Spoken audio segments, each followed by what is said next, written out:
Hello and good evening, everyone, and a very warm welcome for today's session. We all understand that first impressions really matter, be it when you walk into a job interview or when you meet someone for matrimony. But the wiser one amongst us also understand that while it is easy to get lured by the first look, you need to stop and look beyond the surface to really know what lies beneath. Our topic of discussion today is to understand how we go past that initial first impression while making a wise choice for our child's school.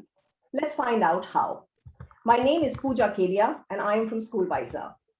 When you walk into a school for your child's admission and you see a fancy facade or an opulent reception or that colorful play area, it's very hard not to get impressed. But should that have a bearing on our school choice? Let's have our experts comment on this. Let our experts tell us how important is infrastructure in a child's education, especially today. Please join me in welcoming our first panelist for the day, Mrs. Anuradha Handa. Mrs. Handa's experience in education spans over 30 years with schools such as Modern School Vasant Vihar, Amity International School Noida, APJ School Saket, and currently GD Goenka. As the founder principal of GD Goenka Public School Sector 48, Mrs. Handa believes that the purpose of education must be to nurture children into happy individuals who embody a scientific temper and a problem-solving approach to life. Hailed as the influencer education evangelist of our country, Mrs. Handa features in the web series Education Evangelist of India on ForbesIndia.com. She has been appointed as a resource person for CBSE and is devoted to the capacity building of her fellow educators. A very warm welcome to you, Anuradha ji, and thank you so much for joining us today. Good evening. We also have with us Mrs. Yashika Bhardwaj. Having completed her schooling from England, Mrs. Bharadwaj completed her honours and masters in English, both with a gold medal. She has been in the field of education for over 3.5 decades. Mrs. Bharadwaj is a keen writer, an excellent orator, and an avid sports person, and has had significant contribution in all three fields. She has been actively involved in community service, having conducted adult literacy drive for women, computer literacy campaigns, and financial empowerment for women. Mrs. Bharadwaj has been a CBSE appointed mentor for implementation of academic strategies and has been a CBSE counselor for the past 8 years. Mrs. Bharadwaj is currently the principal at KR Mangalam School in Vaishali. A very warm welcome to you as well, and I am glad that you could take time today to be with us. Thank you, Pooja, for having me with you. Thank you. We are also joined by Mrs. Indu Yadav. Mrs. Yadav is a postgraduate in English from Hansraj College, Delhi, holds a PG diploma in Environment and Ecology from IIEE Delhi, and has a certificate in Leading Change from the Harvard Business School. Mrs. Yadav is a well-respected educationist with over 30 years of teaching and administrative experience. With her multifaceted personality, creativity, and innovative outlook, Mrs. Yadav has successfully spearheaded many initiatives to augment learning, stay relevant, and keep abreast with technological developments. She believes that the purpose of education is value creation, and schools should help nurture positive world citizens and create problem solvers for a better world. Mrs. Yadav is the founder principal of Lotus Valley International School, Noida Extension. A very warm welcome to you as well, Mrs. Yadav, and thank you for being here today. Thank you for calling me, and it's really a pleasure to be here. Lovely. All right, so without any further ado, I'd like to get started. And Anuradha ji, if you permit, I'd like to start with you. So we've all grown up, hearing stories about great warriors and scholars who have educated, kind of got their education under a banyan tree. So very modest setting and have excelled in life. Now, given that background, how do you think what is the kind of influence that infrastructure has on a child's education, especially today? All right. Good evening once again, and thank you, Pooja, for putting that question up. The importance of infrastructure in education, especially today. I totally agree that while infrastructure has a very important role to play, but yes, we've seen scholars and people growing up and doing so well and receiving education in the most natural surroundings, the Gurukul surroundings that we can think of. But at the same time, the place where we are today, and especially the school that I am in, ITD Goenka, we firmly believe that the contribution to the education of a child in giving a holistic education, infrastructure definitely has a very, very important role to play. The first stimulus to learning comes from your physical setup. So at our school, we have dedicated areas, whether it is for the academic pursuits in the form of classrooms, or the play areas, or along with that, the studios for activities, for sports, and also, the specialized laboratories, etc. So what happens is that once the infrastructure is created, once you have the infrastructure in place, then you go ahead and create programs that help bring life to that infrastructure. So infrastructure is important to give that first stimulus, but it will never be complete in itself unless it is mapped and coupled with the programs that completely put to use that infrastructure. And with my experience at our school, what we have seen is that those aspects of education that are carried out in those specialized areas grow with time because of those dedicated spaces and areas. For example, we have a concept room and an activity studio. These are like laboratories where children right from nursery go and they engage in their hands-on learning, experiential learning. So having dedicated a space and then dedicated a program and then dedicated a teacher to that program, that is how the space grows.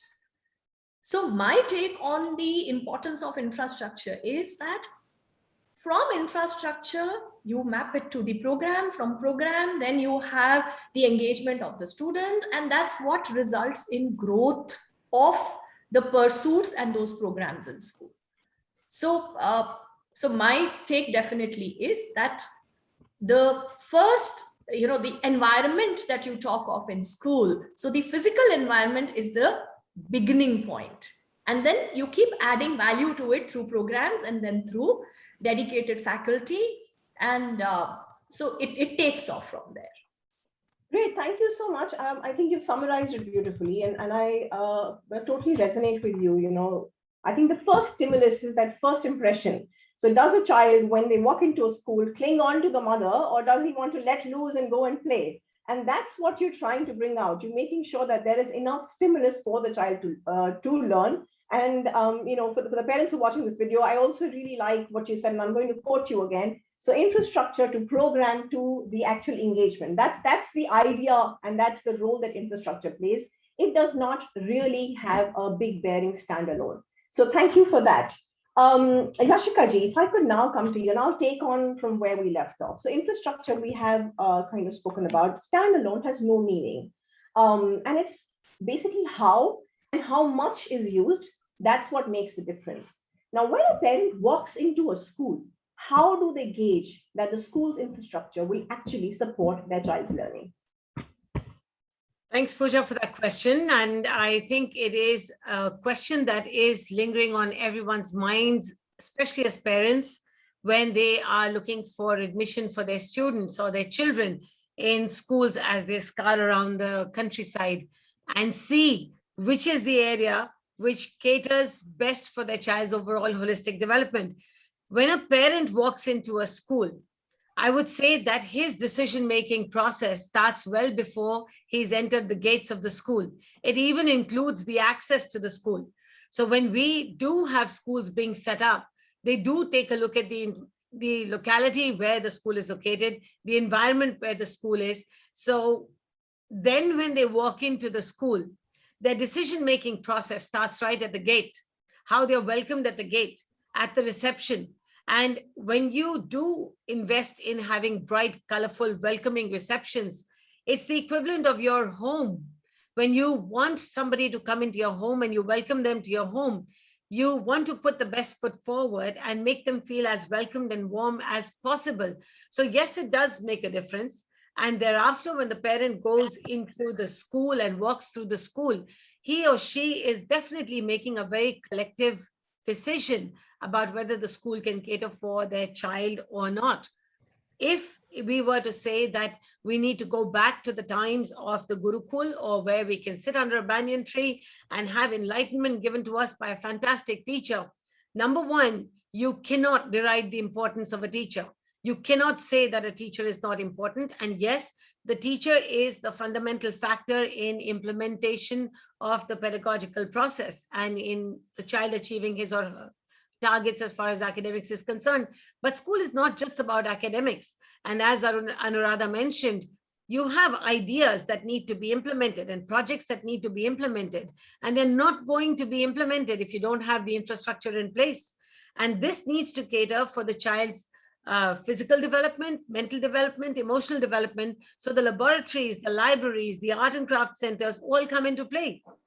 And the prime example of this are the Delhi schools that have undergone a complete transformation as far as their primary school infrastructure is concerned. When the infrastructure was improved, the students started coming. And in our rural environments where we have schools where children are in homes, they need a place where they would want to go, where they can look forward to go. And as you said, let go of mom's finger and run into the arms of a teacher.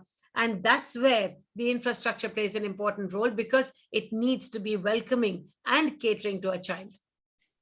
Lovely. Thank you so much. So I'm just going to quickly try and summarize the stuff that stuck with me. So you mentioned beautifully that it's the entire experience, so the whole experience that matters. And as a parent, what you essentially need to do is you need to make sure that when you're looking at the infrastructure, try and gauge if there is physical development, mental development, and emotional development that your child will benefit from the infrastructure around. And that should be your key, your kind of key. Thank you so much. I'll take this a step further and break this down. Indu, and this is going to be for you. Obviously, there are schools that spend a lot on their infrastructure. There are others who try and keep it basic, and they have their own. Every setup has their own USPs. But from infrastructure point of view, do you think there are some things that are must-haves and others that are frills? And that's your personal opinion. So I'd just like to hear what your thought is. Thank you, Pooja, for the question. I feel, must-haves and frills in terms of what schools should have, it's very subjective, I would say. Every parent is these days looking for holistic education. And when we talk about holistic education, as it's been pointed out by my fellow panelists, it's education of the hand, heart, and head. All right. So when you talk about, education of 3 H's, it can't really be done without good facilities and infrastructure. All right. So, let's say if we are talking about education of the hand, which is physical development of a child, it can't really be done in a vacuum, isn't it? You need to have facilities for that. Likewise, when you talk about cognitive development of a child, you need to have all the facilities, wherewithal to ensure that there is enough stimulation for the child, right? So it can be maybe in terms of books, as pointed out by Mrs. Bhardwaj, good libraries. And then when children, how do children learn? They learn through experimentation, exploration, interactions with each other. So where do they do, these explorations and experimentations? So you need to have infrastructure for doing all this, for this learning. Now, when you talk about, must-haves and frills, I would say that, as I said earlier, it depends on what a parent is looking for. Okay, I would say for each of these domains, it's important that the school has something to offer to every child. Right, whether in terms of well-lit classrooms, colorful classrooms, because it's research has proven that all these colors and complexity in the building, that really adds as a stimulant, to a child's cognitive development. So if all this is not there, then chances are probably children's learning outcomes would be affected. So must-haves would be, a classroom which is well lit, right? A classroom, which has furniture which is age appropriate, which is safe, with rounded edges, floor, which is non-slippery. And, basics would be toilets, which are neat and clean and again, age appropriate, right? A playground wherein children have free play, they can just go and play and be themselves and have social interactions, and, they learn from nature. And, labs for doing, experiments. So these are must-haves. But, what somebody would call as frills, I would still consider those also to be must-haves in today's age and time. For example, we are looking at making children future ready, isn't it? And the future is uncertain. But we also know that future is going to be IT based. It's going to be based on IoT, or it's going to be based on artificial intelligence. So you need to have, the way we have in our school, a STEAM lab, science, technology, engineering, arts, and math, right? So you need to have a STEAM lab wherein children can do tinkering, they can do robotics, they can learn coding, they can learn, 3D printing. So for some, it could be frills, but I feel, if we have to really make children future ready, all these are must-haves. So I would say that, must-haves and frills would be absolutely subjective. Yeah. Great, thank you so much. So for all the parents who are watching this video, I think the message is fairly clear. The good thing is that as parents, you have a choice. There are schools that cater to everything, starting from the basics to the really fancy, which could be fancy for some, could be mandatory for others. But it's up to you in terms of what is the kind of environment that you want to provide your child, and pick on the infrastructure based on that. Lovely. Thank you so much once again, Induji. I'll now move on to Anuradha ji once again. And my question to you, ma'am, is linked to what I have just asked Induji. Now, while schools have varied infrastructure, does CBSE, or for that matter, any other national or international curriculum, mandate a bare minimum infrastructure to be able to give that tick to a school to start running? Yes, absolutely. Because when we talk of the curriculum, be it CBSE or any other board, so this curriculum is not just about what you teach in the classroom. CBSE also mandates that you have to have play areas, a bare minimum, size of the classroom with whatever is your projected strength.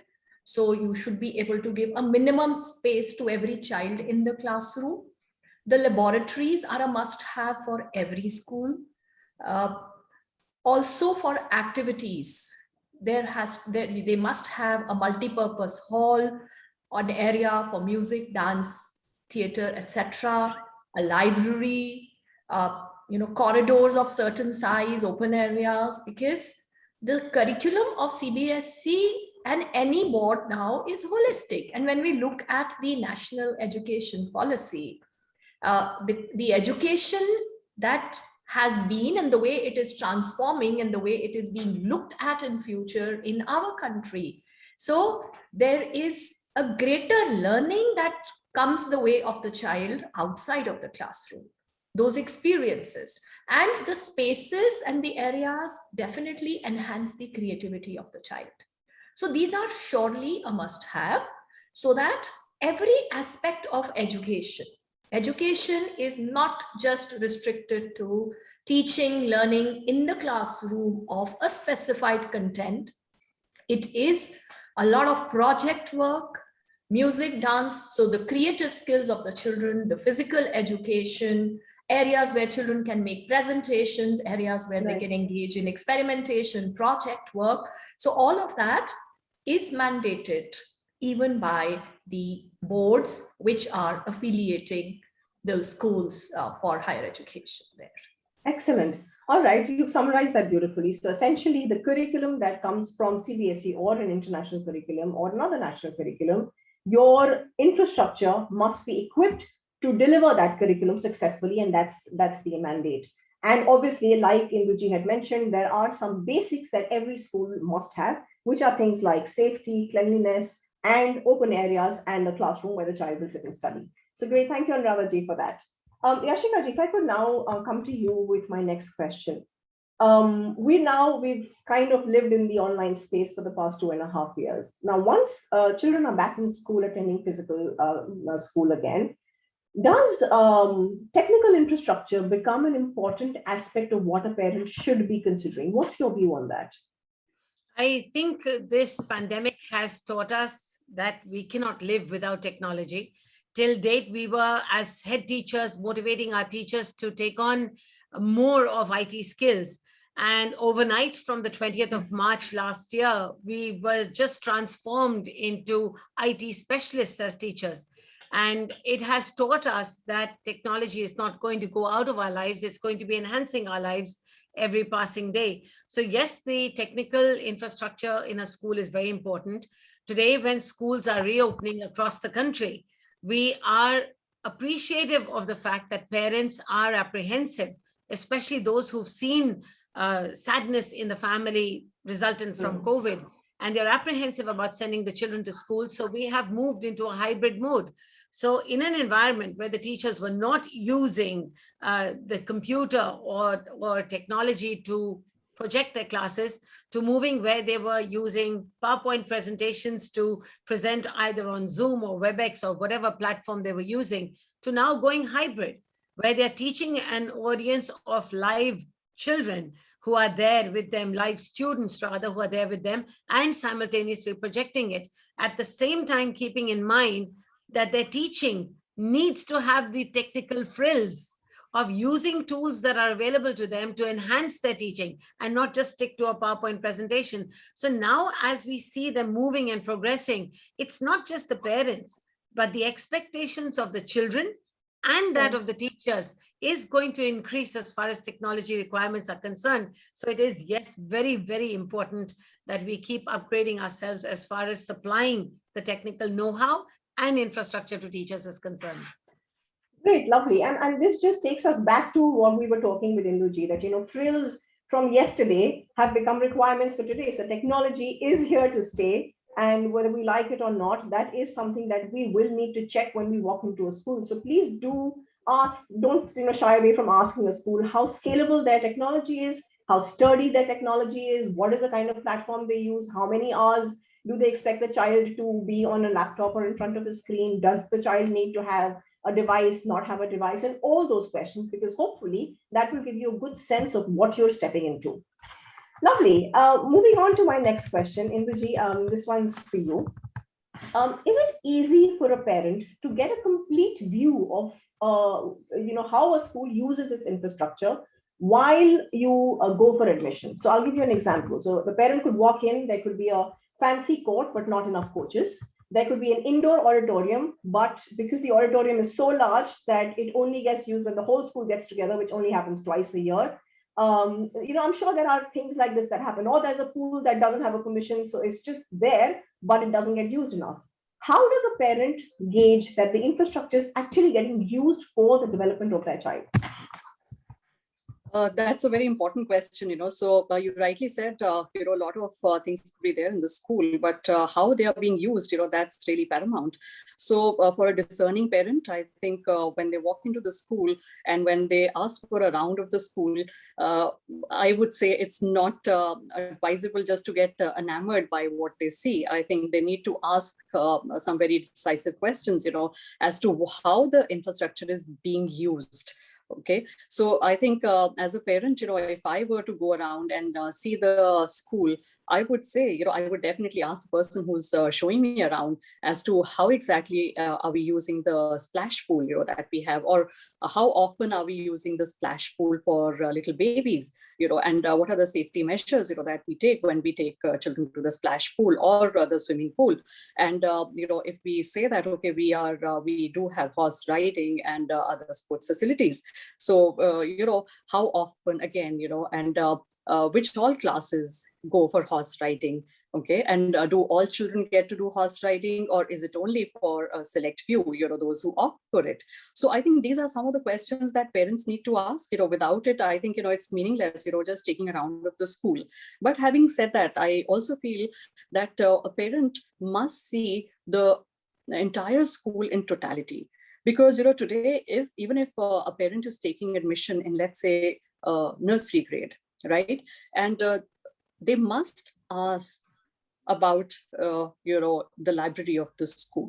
They must find out, whether the school has all three well-equipped labs, because today the child is coming to nursery, but if they are planning for a school in terms of child's education till grade 12, they must know whether the school has, well-equipped labs, whether the school has, a good library or libraries, and, what are the safety measures, that the school takes, when children go to different activities. So I feel a parent needs to be a little more discerning, rather than just seeing the infrastructure and getting enamored by it. Great, thank you so much. So for all the parents who are listening in, the key is please do ask questions. Do not shy away. Even if you don't get the answer, you'll hopefully get a good sense of what the school can share. So I'll just quickly summarize what I heard from Induji. So do ask how the infrastructure is used, how many times, from what grade, what are the safety measures. Try and understand, very important again, is it for all students or a selected lot? And one of the key things that kind of sits as an umbrella above all this is please don't judge the school just by the infrastructure. While it is a very, very important aspect of a child's development, but look at the school in totality, and infrastructure should play a part in that complete picture. So great, thank you so much for that. We left with about 5 minutes. If I could just quickly come to all of you one by one and check what is your one top tip that you would like to give the parents who are watching this video to do when they're looking at a school with the right infrastructure. What's that one thing they should do when they walk into the school? If I could, Induji, since I was talking to you, if I could start with you this time. Okay, so I would just give one analogy here. So if we say that the school's infrastructure is the body, all right, then the school's faculty is the soul, all right. So body is the gateway to the soul, right? And once parents see, what facilities does the school have, they also must know about the faculty, because a good faculty would actually make good use of the infrastructure. Yeah. Thank you. Thank you. That was brilliantly put. Yashika ji, if I could come to you now. Yes, the same. I would probably echo in those thoughts as well. And when parents walk into a school, I would say when they look at the infrastructure, they need to see whether it is naturalistic as far as natural light, etc. is concerned, whether it is stimulating, whether the environment that's been created is one of a dull classroom, or it is something that excites the children. And thirdly, that it's individualistic, that it must cater to the individual needs of every single child. And also ask how and when and to what result it is being used. And at the same time, while the infrastructure is extremely important, as Indu said, the heart and soul of a school are the teachers and the students and their interaction with each other. And that's what the parents need to look at most importantly. Lovely, great. Thank you so much for that. Anuradha ji, if I could come to you now with your closing thoughts, please. Sure. So when we look at the infrastructure, I think the thing that the parents need to understand is that how well is it synchronized with the vision of the school? Because infrastructure in itself cannot be a standalone. It has to be absolutely coupled and mapped with the way education is being imparted in that setup. So the vision of the school has to be carried forward by the infrastructure, from infrastructure and facilities to the programs and the areas. And of course, at the heart lies the teacher. How equipped is the teacher to understand completely those programs, the vision of the school, and effectively implement in that infrastructure? So that is the role that the infrastructure plays, that it is absolutely aligned with the philosophy, vision, and culture of the school, and speaks for itself, and is not a standalone or something which is merely a piece of attraction. It must have life. So how is it supporting the life in school is what the parent should be checking when looking at the school and its infrastructure. Lovely. I think all of you have echoed pretty much the same thing. So I really like what Induji said about the infra being the body and the soul being the faculty, because at the end of the day, how the infrastructure gets used, which is what Yashika ji said, the how, when, and what result, actually depends on the faculty. How effectively are they able to use that infrastructure to deliver the content or whatever development the school has envisioned for them. And that brings us to what Anuradha ji said, which also ties in beautifully what both of you have said, which is that the infrastructure actually needs to carry out the vision of the school, and it needs to do that effectively. So you need both the infra and the people behind it to work hand in glove to make sure that that is delivered. So all the parents watching this video, the next time when you're looking at a school infrastructure, definitely take a look at the physical infrastructure, such as the building and the equipment and the labs and the libraries and this, everything else that the school has to offer. But also stop and take a look at things like how much and how well is the infrastructure used for the development of your individual child. And what does it mean for every child in school? And the other key thing that's come out today is the infrastructure backed by the right people who know how to use the infrastructure well and make sure that there is enough stimulus in each child at the school. The other thing that's come out clearly is that also please don't, kind of put aside the tech infrastructure, because technology is here to stay. So we need to make sure that schools also are equipped when it comes to the tech infrastructure. Hopefully, the parents who are watching this video would have got enough food for thought for their next school visit, and make sure that you kind of, when you listen to this video, the next time you have your pen and paper so you can make notes from all the brilliant things that our panelists have told us. Thank you so much, all three of you. Thank you, Anuradha ji. Thank you, Yashika ji, and thank you, Indu ji, for your thoughts today and for sharing your views. It's been a pleasure talking to you. But on that note, all I'd like to say is ciao until we meet again. Till then, please be safe, be informed, and be school wiser. Thank you so much once again. Thank you for having us. Thank you. Thank you, Pooja. Thank you.